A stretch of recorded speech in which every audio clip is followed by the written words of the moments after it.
miyim ama? Oradan çıktım. İsot. Bu da ne ama bir de arkamda Kur'an gelir, avucuma başlıyor. Bizden böyle. Elvan dışarı. Arkamda değil.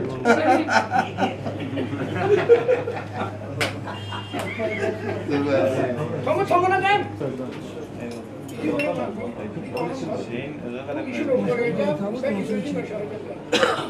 Yerel yönetici, halka en yakın olan, halkın problemlerini bilen, dertlerini bilen.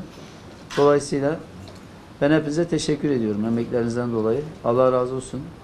Bu işin reklamını en iyi Ökkeş Titiz yapıyor. 30 yıldır, 50 yıldır yaptıklarını anlattı bize. Biz anlatamıyoruz onu. Parayla efendim. Artık bizim yaptıklarımızı da sen anlatırsın. Ben yapılandan gelmiş geçmiş Şahinbey Belediyesi'nde en başarılı bir adamsın. Yetki veriyoruz. Bunu yüzüne göre değil, olmadan yerde de söylüyoruz. Hele Tokyo olayında. Eyvallah. Yani Türkiye model teşkil ettin. Şahinbey'i Türkiye'ye duyurdunuz. Bu bizim için kıvanç verici yani. Senin sıradan bir seçmen ol, muhtar ol. İnkarcı olmayalım biz.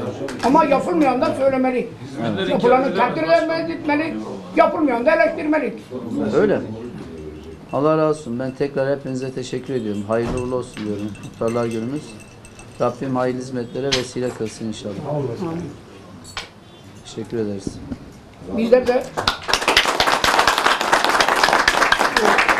gençliğimizden muhtar günümüzü kutlamanızdan dolayı büyük bir mutluluk içindeyim.